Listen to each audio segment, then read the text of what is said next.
담기는 것입니다. 큰 그릇이 작은 그릇에 담기는 법은 없어요. 큰 그릇은 수많은 작은 그릇들을 수용하는 것입니다. 다 포함하는 거예요. 그래서 우리가 마음을 넓혀서 열방을 품는 그런 마음이 되어야 될 것입니다. 그런데 우리는 가까이 있는 한 사람도 품지 못해요. 가정에서도 남편을 품지 못하고 아내를 품지 못해요. 불순종하는 자녀를 품지 못해요. 그것은 열방을 품을 수 없는 것입니다. 그래서 우리가 큰 그릇은 수많은 작은 그릇들이 담기는 바로 그릇이 되어야 되는 것입니다.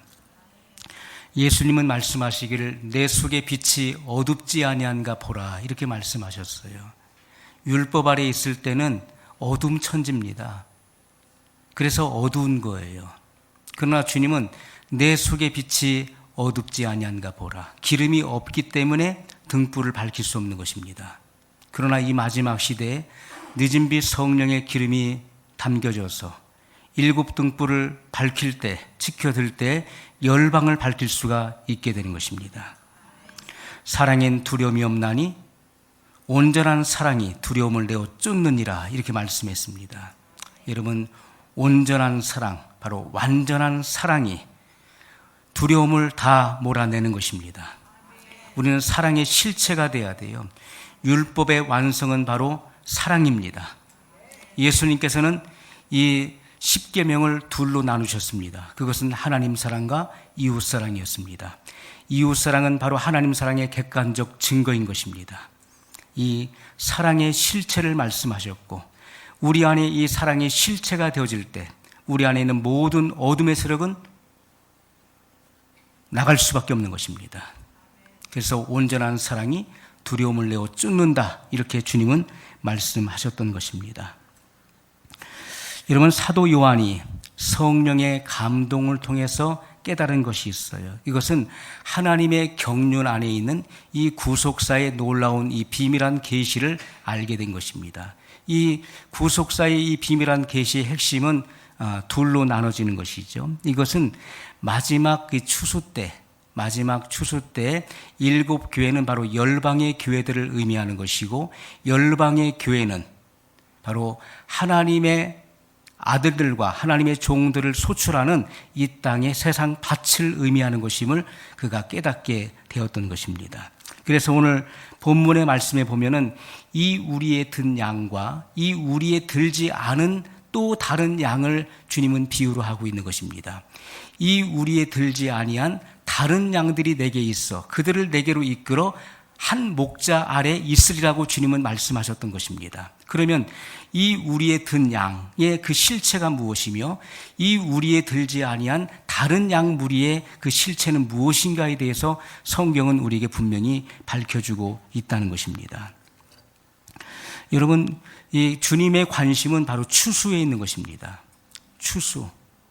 그래서 이 세상 밭 가운데서 이 세상 밭에서 바로 하나님의 아들들과 하나님의 종들을 추수하는 그 추수에 대한 그 비유를 주님은 말씀을 하고 있는 것입니다. 이 추수에 대한 정확한 그 시기와 그 때에 대해서는 하나님께서 이스라엘 백성들에게 제정해 주신 여호와의 7절기 안에 다 들어있는 것입니다. 특별히 이 여호와의 7절기 그 마지막 그 세 절기가 무엇입니까? 나팔절과 속죄절과 그리고 초막절에 관한 것입니다. 이것은 바로 추수에 관한 부분이죠. 그래서 하나님의 아들들, 하나님의 종들, 천국 시민을 추수한 후에 그리고 새 예루살렘 성을 완성하는 그 비밀한 계시를 밝혀주고 있다는 것입니다. 자, 주님께서 오늘 본문에 말씀하신 자신의 양들, 주님의 우리에 들어있는 이 양들은 누구를 가르치는 것인지 오늘 말씀은 분명히 보여주고 있습니다. 먼저 예수님께서는 자기 자신을 가리켜서 나는 선한 목자라 이렇게 말씀을 하셨습니다. 영혼의 생명을 주는 예수님께서 이 땅에 오신 것은 생명을 주러 오셨다고 말씀했습니다. 도적이 오는 것은 도적질하고 죽이고 멸망시키는 것뿐이요 여러분, 도적은 바로 마귀를 말하는 것인데 마귀는 분명한 목적을 가지고 오는 것입니다. 그것은 도적질하고 죽이고 멸망시키는 목적을 가지고 오지만은 내가 온 것은 양으로 생명을 얻게 하고 더 풍성히 얻게 하려 함이라, 이렇게 말씀했던 것입니다. 예수님은 양으로 하여금 생명을 얻게 하고 더 풍성히 얻게 한다. 이 생명을 누리게 한다는 것입니다.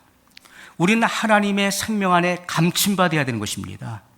내 생명이 하나님의 생명 안에 감침받아서 하나님의 생명으로 살아가는 바로 하나님의 빛의 아들들이 되어야 되는 것입니다. 자, 선한 목자는 영혼의 생명을 살리기 위해서 이 땅에 성육신하신 성자 하나님을 가리켜 말씀하고 있는 것입니다.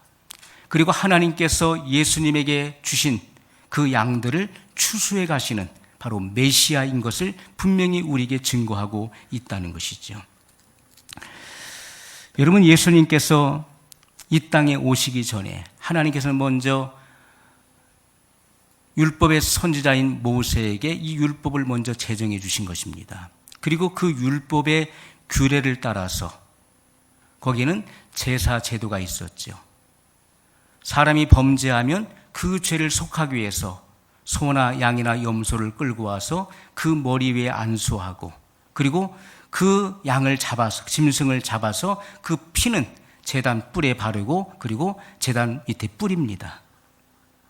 그리고 그 짐승이 죄도 남김없이 다 태워져요. 그것을 번제라고 하는 것입니다. 번제로 드려질 때 그 사람은 죄에 대한 경각심을 갖게 되는 것이고, 내가 저렇게 죽어야 되는데 그 흠없는, 죄 없는 짐승이 내 죄를 대신해서 죽는 그 광경을 보면서 죄에 대한 경각심을 갖게 됩니다. 그리고 그 사람의 죄가, 그 짐승이 그 죄를 대신함으로 그 죄가 용서받는 그 규례를 주님께서 말씀하셨던 것이죠. 여러분, 이 복음이 오기 전에 먼저 첫 계명인 율법이 먼저 와야 됐던 것입니다. 이 율법이라고 하는 것은 바로 죄를 깨닫게 하는 것입니다. 율법의 흠은 바로 온전한 구원을 줄 수 없다는 것이 바로 율법의 흠이라고 하는 것입니다. 그래서 반드시 그 다음에는 영원한 생명을 주는 복음이 와야 되는 것입니다. 그 율법을 왜 제정하셨냐 하는 것이죠. 율법이 없으면은 사람이 죄를 죄로 알지 못하는 것입니다. 자기가 죄를 짓고도 그 죄를 깨닫지 못하는, 세상이 무법천지가 될 수밖에 없는 것입니다. 그래서 이 율법, 법을 제정해 줌으로써 죄를 지은 사람이 그 죄를 알게 되는 것이고, 죄의 싹은 사망이라는 사실을 알게 되는 것입니다. 그리고 모든 사람이 죄 아래에 있음을 깨닫게 되는 것입니다. 그래서 영원한 멸망을 기다릴 수밖에 없는 그 죄인인 인간이 누굴 바라봅니까? 바로 오실 메시아, 구원의 하나님을 기대하고 갈망하게 되는 것이죠. 그래서 율법은 초등학문의 역할을 했던 것입니다. 바로 몽학 선생의 역할을 했던 것이죠. 그리스도가 오시기까지 그것은 유효했던 것입니다. 그러나 그리스도가 오셔서 이 율법의 완성이 되신 것을 성경은 우리에게 분명히 말씀을 하고 있다는 것이죠. 여러분, 율법이라고 하는 것은 바로 정죄의 직분을 말하는 것입니다. 율법은요, 사람이 죄를 짓지 않을 때는 그 율법은 능력이 없는 거예요. 사망에 쏘는 것은 죄요, 죄의 권능은 율법이라, 이렇게 말씀했던 것입니다.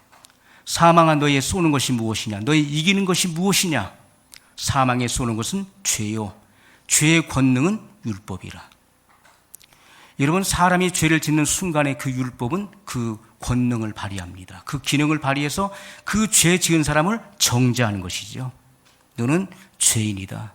너는 죽어 마땅한, 너는 심판을 받아야 될 존재라는 것을 지적합니다. 그럼 그 사람은 그 죄에 눌리게 되는 것이죠. 그 율법의 판단을 받아서 그는 죄 가운데 눌려서 이제 사망을 기다려야 되는 것입니다. 이 죄의 중함을 깨닫게 하고, 그러므로 이 죄의 문제를 풀어 해방시켜주고 구원을 주시는 메시아를 바라보도록 하는 것이 바로 이 율법의 기능이었던 것입니다. 그런데 이 율법은 정죄의 기능이라, 그래서 이 율법은요, 남을 정죄의 직분이기 때문에 남을 정죄하고 판단하는 것입니다. 교만하기 때문에 정죄가 나오고 판단이 나오는 거예요. 그것은 내가 하나님 자리에 있다는 것을 입증하는 것입니다. 내가 하나님 자리에 앉아 있기 때문에 이렇다 저렇다 남을 정죄하고 판단하는 거예요. 그리고 이간시키죠. 시기하고 질투하죠. 그 안에 욕심이 가득하죠. 그리고 미워하죠. 상처를 주죠. 수근수근하죠. 이것은 다 어둠의 열매들, 바로 율법 아래 있다는 것을 말씀하고 있는 것입니다. 이것은 의의 직분이 아니라 정죄의 직분을 말씀하고 있는 것입니다. 에베소 4장 22절 이하에 보면은 그러므로 썩어져가는 구습을 쫓는 옛사람을 벗어버리고 의와 진리의 거룩함으로 지으심을 받은 새 사람을 입으라, 이렇게 말씀했던 것입니다. 여러분, 옛사람은 바로 정죄의 직분을 말하는 것입니다. 율법의 옷을 벗어버리고 의와 진리의 거룩함으로 지으심을 받은 새 사람, 바로 그리스도의 의의 옷을 입어야 된다는 것을 말씀하고 있는 것입니다. 그것이 바로 의의 직분자들을 말씀하고 있는 거예요. 여러분, 열매는 확연하게 드러나게 되어 있는 것입니다. 열매는 눈에 보이는 거예요. 여러분, 사과 열매를 보면서 저 나무가 무슨 나무인지 알지 못하겠노라 하는 사람은 이상한 사람이에요. 사과 열매가 맺혀 있으면 그 나무는 사과나무인 것입니다. 배가 맺혀 있으면 그 나무는 배나무인 거예요. 열매는 확연히 드러나는 것입니다. 그건 한눈에 바라볼 수가 있는 거예요. 그가 의의 직분자인지 정죄의 직분자인지는 말씀이 분명히 우리에게 증거해주고 있다는 것입니다. 그것을 모르는 사람이 어디 있겠습니까? 말씀이 그것을 확연하게 증거해주고 있고 그 열매에 대해서 말씀을 해주고 있는 것입니다. 여러분, 성령 안에 있는 사람은, 성령의 인침을 받은 사람은 그 성령의 열매가 나타나게 되어 있는 것입니다. 오직 성령의 열매는 사랑과 희락과 화평과 오래 참음과 자비와 양선과 충성과 온유와 절제니 이 같은 법을 금지할 법이 없느니라고 말씀했습니다. 여러분, 누가 이 법을 막을 수 있겠습니까? 이 법은 우리 안에서 이미 인쳐진 법인 것입니다. 그래서 그리스도의 품성이 우리 안에 성품화되어서 이 성품이 내 안에서 밖으로 자연스럽게 흘러나오는 것입니다. 그것이 바로 성령의 열매인 것이고 그리스도인들이 맺어야 될 그리스도의 품성, 바로 성품을 의미하는 것입니다. 그들이 바로 의의 직분자들인 것을 성경이 분명히 말씀해주고 있다는 것입니다. 여러분, 그래서 우리가 율법이라고 하는 것은요, 정죄의 직분이기 때문에 마치 이 투명 유리와 같은 것입니다. 이 유리와 같은 것입니다.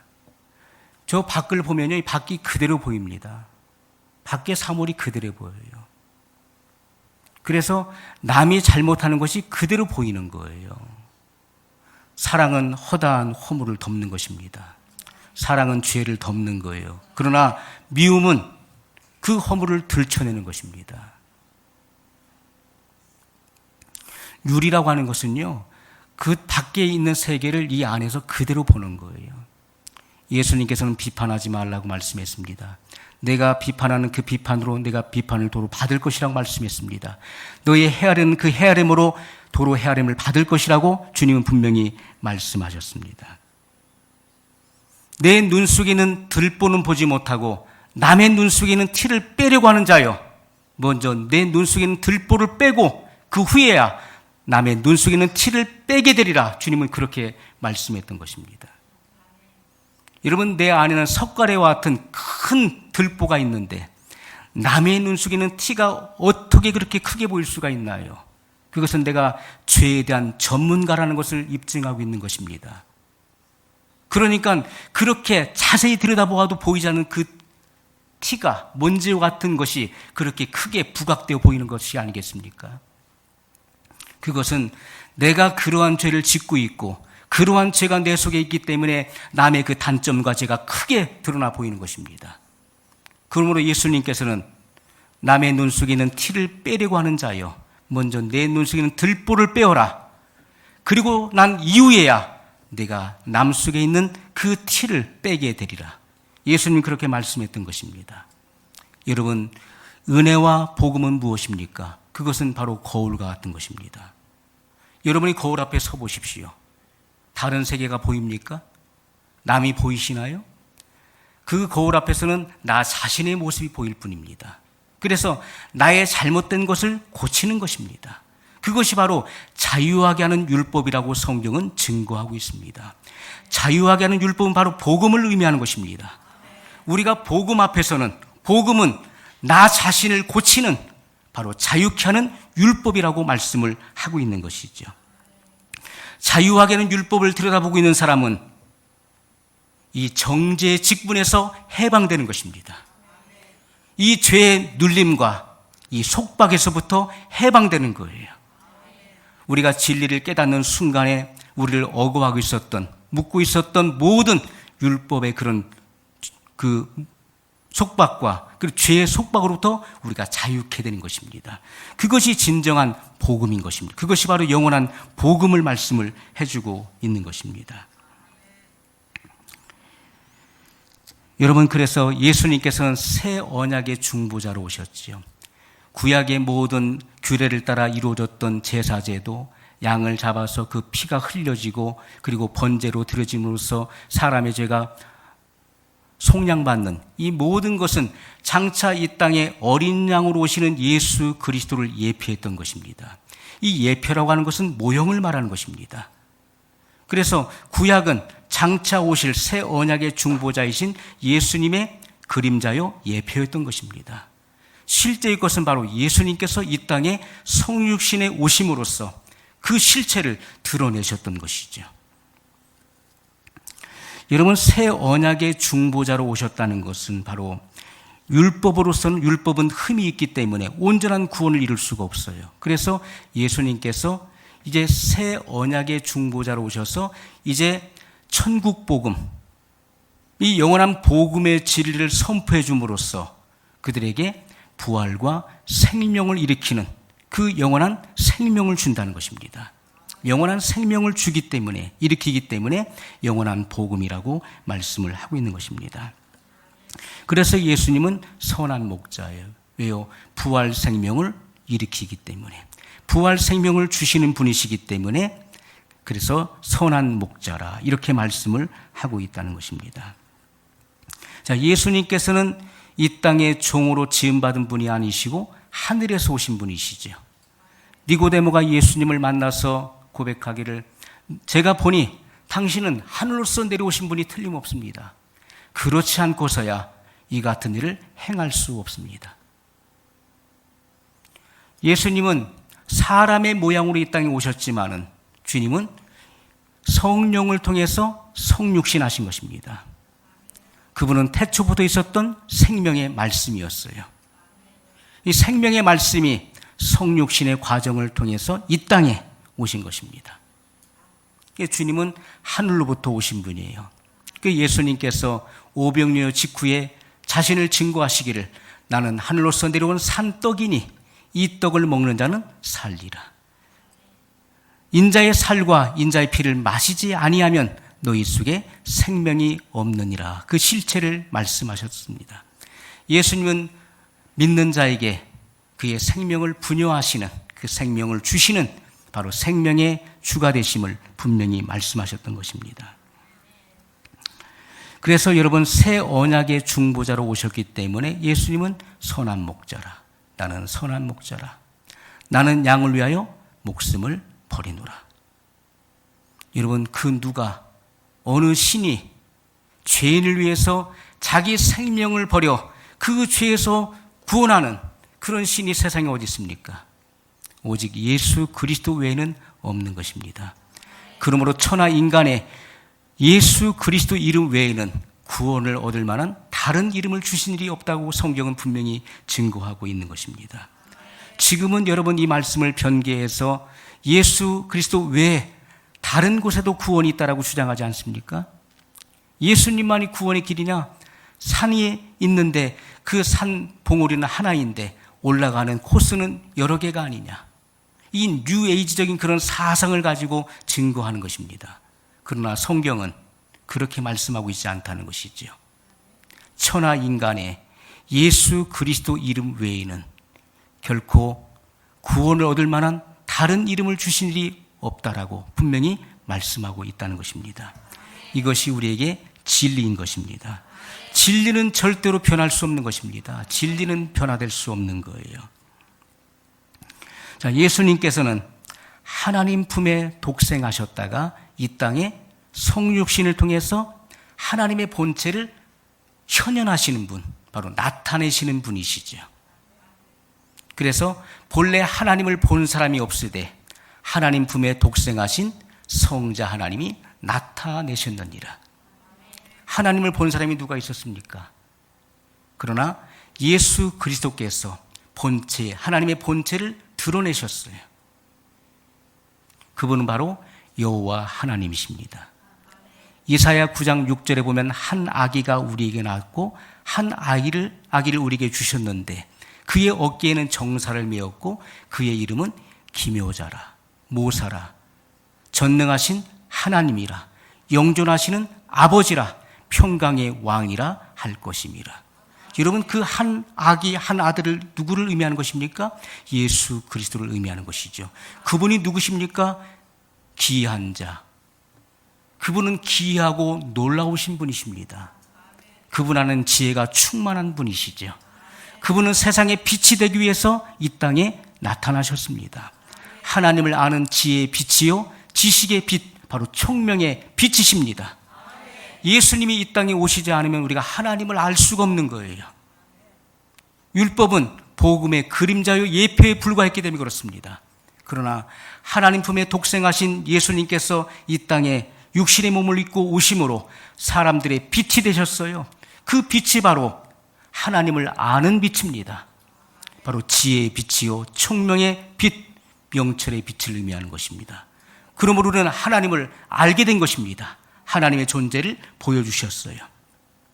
마음이 청결한 자는 하나님을 볼 것이며 이렇게 말씀했던 것입니다. 여러분, 주님의 복음의 빛이 들어가면 마음이 청결해져요. 그래서 하나님을 보게 되는 것입니다. 이 육신의 눈을 투과해서 우리의 영이 하나님을 직접 보게 되는 것입니다. 여러분, 예수님께서는 죽은 자 가운데서 부활의 첫 열매로 나오셨어요. 첫 열매로 나오셨기 때문에 그를 믿는 자는 그 안에 부활 생명이 있으므로 또 다른 부활의 열매가 나온다는 것을 분명히 말씀하셨습니다. 예수님은 십자가에 못 박혀 죽으시고 부활하시기 이전에도 부활이요 생명이셨어요. 주님은 나사로의 무덤 앞에서 나는 부활이요 생명이니 나를 믿는 자는 죽어도 살겠고 무릇 살아서 믿는 자는 영원히 죽지 아니하리라고 주님은 말씀하셨던 것입니다. 예수님 안에는 영원 전부터 불사의 생명, 영원히 꺼지지 않고 죽지 않는 부활 생명이 그 안에 있었던 것입니다. 나는 부활이요 생명이다. 나를 믿는 자는 죽어도 살고 살아서 믿는 자는 영원히 죽지 않는다. 예수님은 그렇게 말씀하셨던 것입니다. 여러분, 그리고 예수님께서는 승천하셨지요.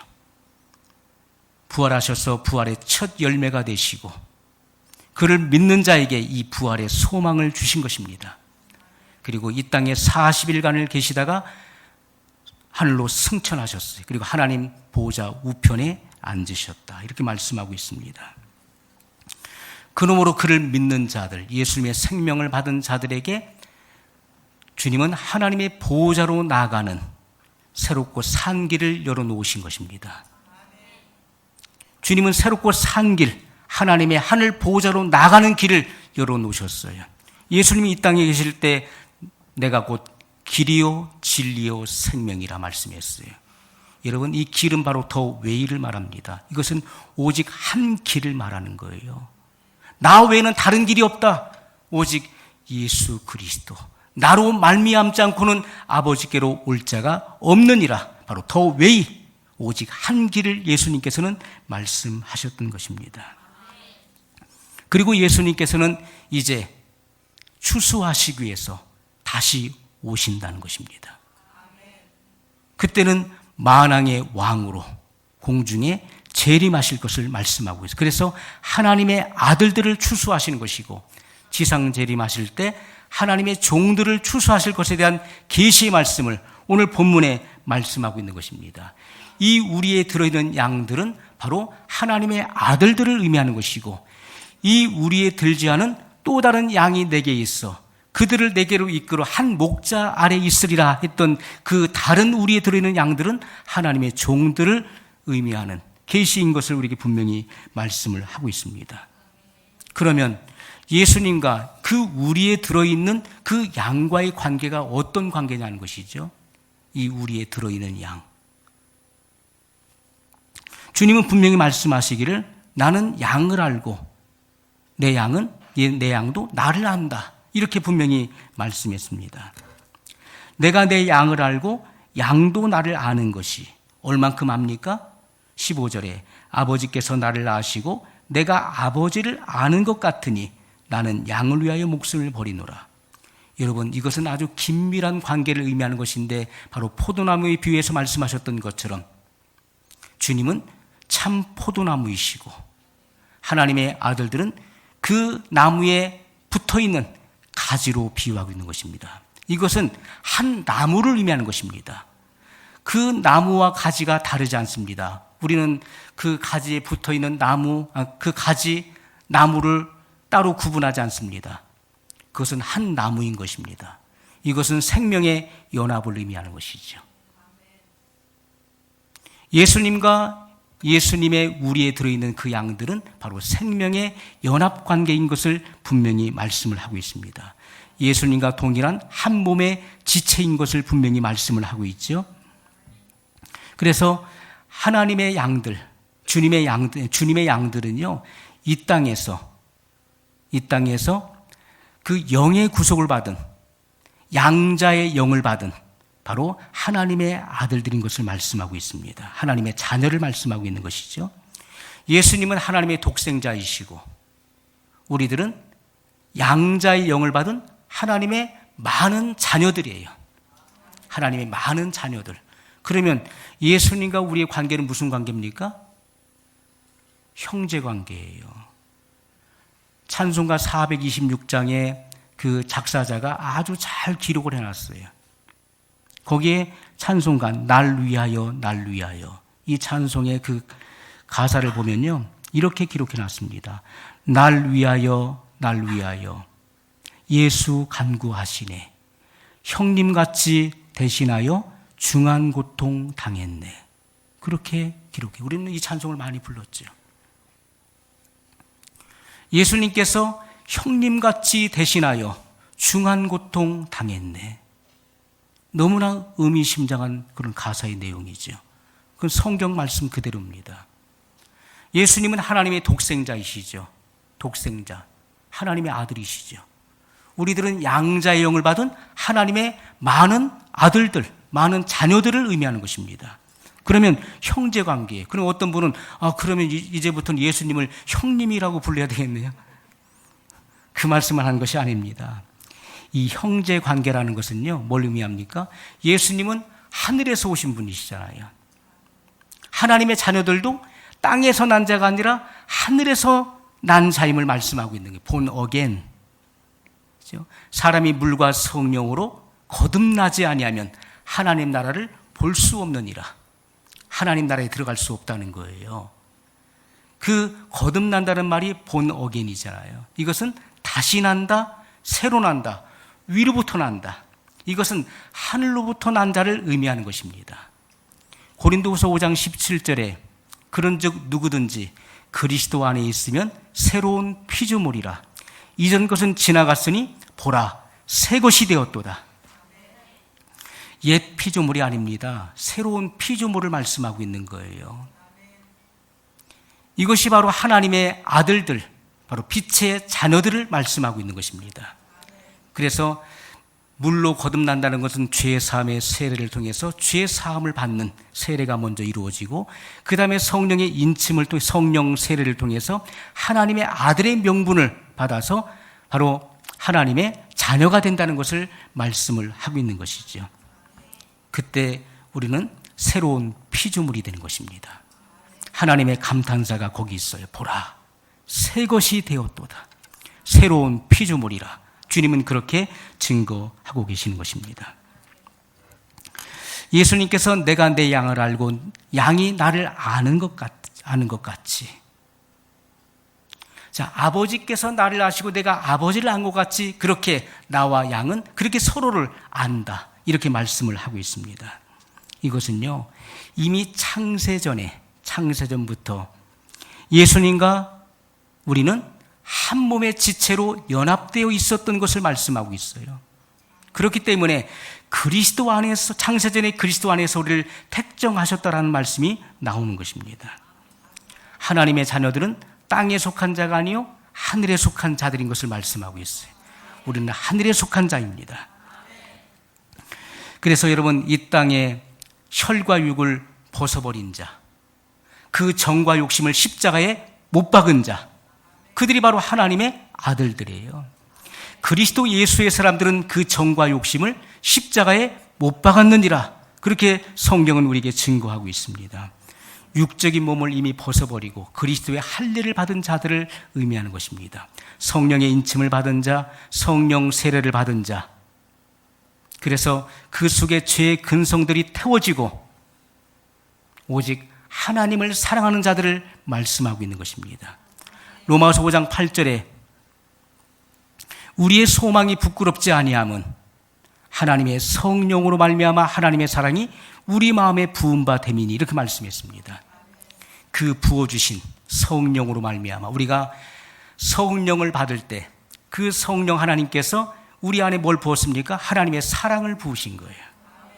그 부어주신 그 아가페의 사랑을 통해서 하나님을 사랑하는 것입니다. 그리고 이웃을 사랑하는 거예요. 이웃을 내 몸같이 사랑할 수 있는 거예요. 그것이 바로 빛의 아들들이에요. 그것이 바로 의의 직분자를 말하는 것입니다. 하나님의 후사요, 그리스도와 함께한 후사들을 말씀하고 있는 것입니다.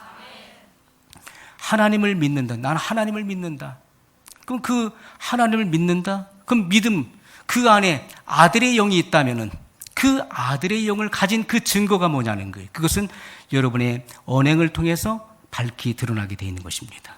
여러분의 삶을 통해서 그 열매가 확연하게 드러나 있는 것입니다. 여러분, 예수님께서는 육체로 오셨지만은 그 안에는 신성의 모든 충만이 육체로 거하셨다고 성경은 증거하고 있습니다.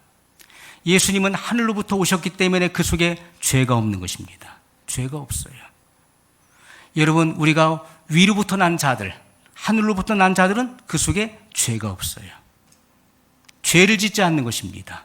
왜요? 하나님께서 죄를 죄로 인정치 않는 것입니다. 예수님께서 십자가에서 단번에 그 죄를 도말하셨어요. 하나님의 영으로 인을 치심으로 하나님의 아들이 되었습니다. 그러면 하나님의 무죄 판결이 이루어졌어요. 그러므로 그리스도 안에 있는 자들을 누가 죄 있다 하리요. 죄가 없다는 것입니다. 그렇기 때문에 주님과 한 몸의 지체로 연합될 수 있다는 것을 성경이 분명히 말씀을 하고 있는 것입니다. 여러분, 예수님께서는 바로 하나님 나라의 상속권자예요.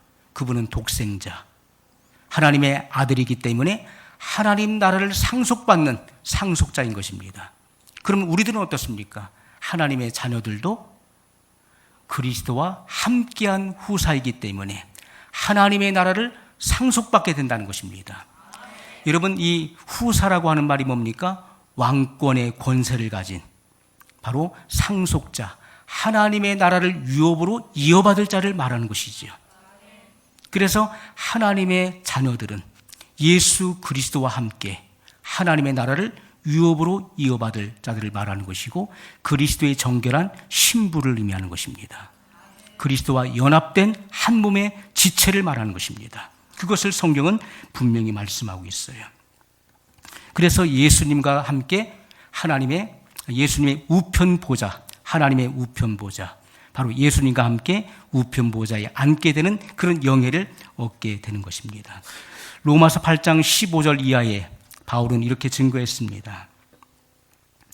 너희는 다시 무서워하는 종의 영을 받지 아니하고 양자의 영을 받았으므로 아바, 아버지라 부르짖느니라.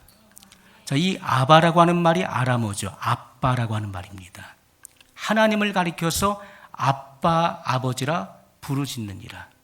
성령이 친히 너희 영으로 더불어 너희가 하나님의 자녀인 것을 증거하시느니라. 이렇게 말씀했습니다.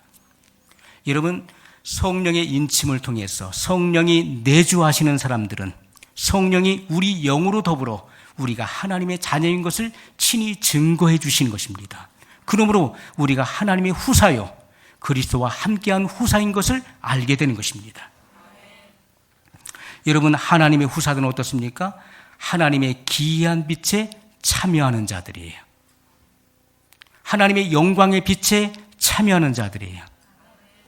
그리고 신의 성품에 참여케 하신다고 말씀했던 것입니다. 여러분, 예수님은 이 땅에 계실 때 그분은 부드럽고 그리고 온유하고 겸손하셨어요. 그러나 그분 속에는 위험이 넘쳤습니다. 그 누구도 근접할 수 없고 함부로 할 수 없는 그 권위와 위험이 넘쳐났어요. 여러분, 오늘날 하나님의 후사들은 어떻습니까? 오늘날 하나님의 후사, 의의 직분자들 또한 우리의 모든 성품이 그리스도의 성품화되어서 신의 성품에 참여케 하는 것, 이것은 바로 높은 하나님의 뜻을 의미하는 것입니다. 그리스도의 성품이 우리 안에서 온전해져서 그것이 우리의 삶을 통해서 드러나야 되는 것입니다. 우리의 내면에 이루어진 이 신의 성품이 우리의 외면적인 삶을 통해서 드러나야 되는 것입니다. 그것이 바로 하나님의 자녀들의 그 삶을 의미하는 것입니다. 말로만 후사가 아니라 바로 예수님과 같이 온전한 성품을 이루어야 되는 것입니다. 온전한 성품을 이루어서 이 영원한 복음의 빛을 열방에 발하는 하나님의 빛의 자녀들이 되시기를 예수님의 이름으로 축원합니다. 우리 말씀을 기억하면서 1, 2분만 소리내서 같이 기도하시겠습니다.